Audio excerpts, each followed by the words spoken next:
Hello, my dear Gemini. Today I have a 3-card spread for you from the Power Deck by Lynn V, which is an oracle deck and not a tarot deck per se. However, I do readings in a tarot fashion. The Power Deck is meant to be used for personal insight and spiritual growth. I've worked with this deck previously and I've found it to be just exactly what it says it is, powerful. And so I am back with the new and improved deck that Lynn came out with not too long ago. And I am just as impressed with it as I ever was before. So the 3-card spread has a situation card pulled for you, and then a challenge card, and then a guidance card.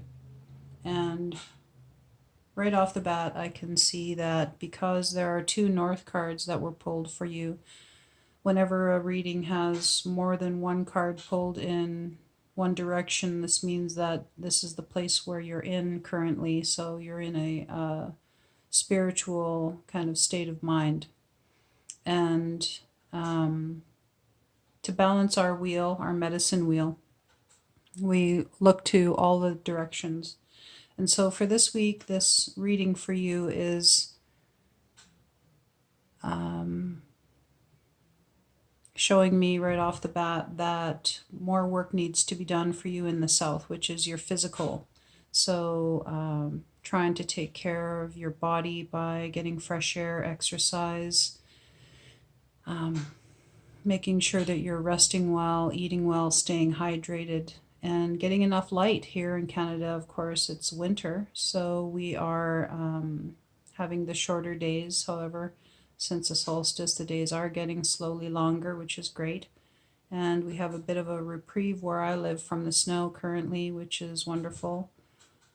As I know everybody else is pretty much holed up with all of the snow. Of course, life doesn't stop everywhere just because of the weather, but yeah, I hope everyone is faring well and that life can get back to normal for you if you're dealing with power outages or, dealing with a lot of bad weather. I hope that can give you a break at some point this week here, and so help you to feel a little bit of normalcy back in your routine.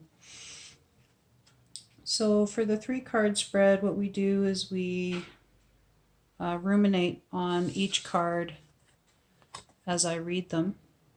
And so this is your card for your current situation, which is release. This is an Eastern card. And I'm just going to read from the book. The definition on each card is on the back, but in the book there is a little bit more information. This is all in the book here, and then there is also a write-up on each card that I will read as well to help with the contemplation of it.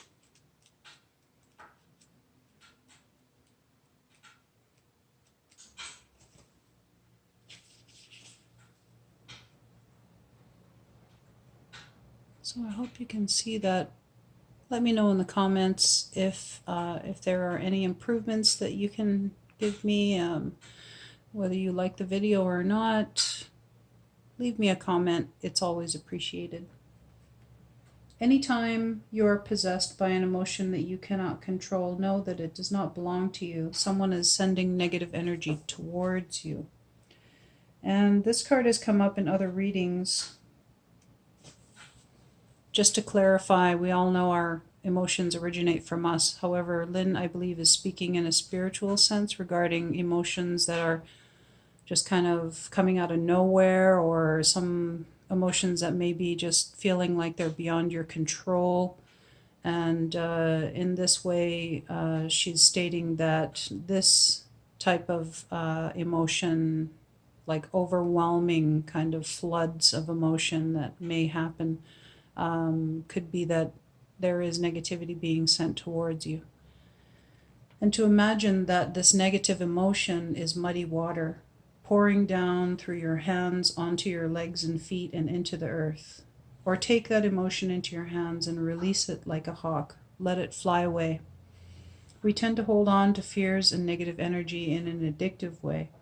When you release your fears, you allow power to come into you. Create a welcoming void within through the power of release.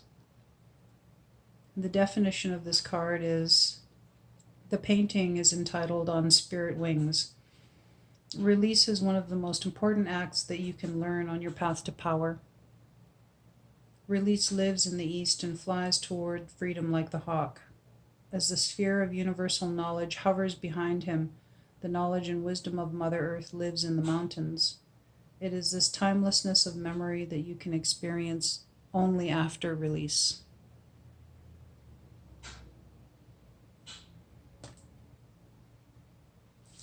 And for your challenge,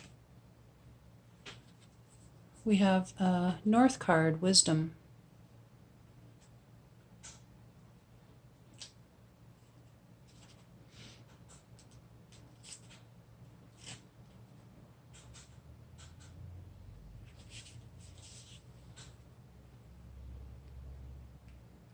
If you are addicted to the process of becoming, there are storms on your horizon. If suddenly there is nothing left to become, you are filled with terror. Suddenly you are face to face with your own empty being. Find the sacred space, a sanctuary of pleasant stillness in your heart. To know that you are truly one, to know that you are truly alone, is the first step on the long journey of self-discovery, on the path to power. The final step is to learn that you are already linked with the universe, that you are already part of everything, and you already live in all the lodges of the universe. This is wisdom. The painting is entitled The Quiet Garden. It symbolizes the birth of the universe, the earth, into a sacred space, a pagoda in the snow-covered mountains and stillness of higher consciousness. Wisdom is found in the balance between universal knowledge and the sanctuary of knowledge that is learned through our harmony and struggle on Mother Earth. Wisdom is a teaching of the Spirit in the North. And in another reading, I did pull this card, and I just wanted to clarify that as we are all alone on our journey begins taking our very first step by ourselves. The actual word implies the opposite. And so as you realize that you are alone on your spiritual journey, it is wise and good to remember that we are all one, that there is only one universal consciousness and that we are all a part of that. Spirit beings having a human experience. And for your guidance for this reading, this is a card I especially love. Another North card, Strength.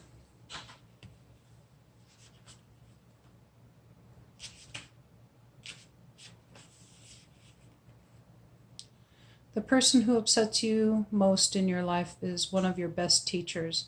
If that person can get inside your head, turn you around, and confuse you, you know that you still don't understand what you are doing.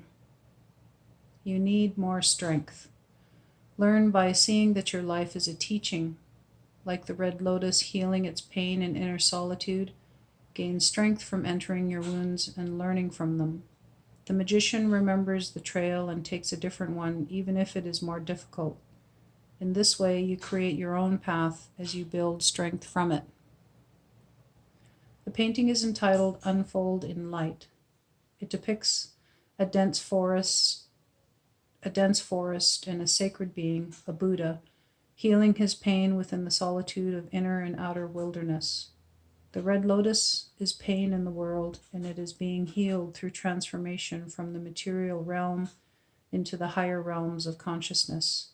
Inner strength is found through deep inner searching and meditation, particularly in times of transition.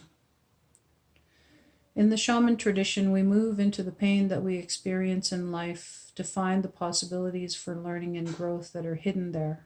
When you experience your pain in all of its aspects, you can move through it and emerge on the other side as a much more powerful and strengthened person. This is a North card dealing with strength, wisdom, and spirit. By balancing your physical life with your spiritual life, you will find the strength necessary to evolve.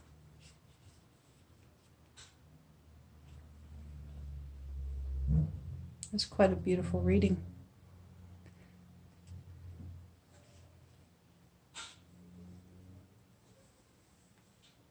I'm a Gemini. I also, because my birthday falls in the beginning of Gemini, I also retain traits of the sign before it, which is Taurus. So I am a cusp sign. And if you're also a cusp sign, if your birthday falls within the first week of your sign or the last week of your sign, you also retain traits of the sign either before it or after it. So within the first 7 days of your sign, if your birthday falls within that time, you retain traits of the sign previous to your sign. And if your birthday falls within 7 days of the end of your sign, you retain traits of the sign after yours. And thus you are a cusp sign, like me. So I would suggest that you take into consideration Taurus or Cancer, the readings for both of those signs as well, depending, not both, but depending on whether your cusp is a Taurus or is a Cancer, say in the situation for Gemini. It's wise to consult with the other signs as well, just to see what kind of insight you can gain from that. And I'll be here every Sunday. Hopefully this Sunday was my son's birthday, so I was pretty tired out last night and I wasn't able to complete all of the signs readings. So here I am today uploading and finishing up with the readings for this week. But my hope is that I'll be here every Sunday and able to get all of the signs videos up on the same day. So I'm so happy that you joined me and that you watched my video. Thank you very much. And I hope that you join me as well again next week for more insight from the Power Deck.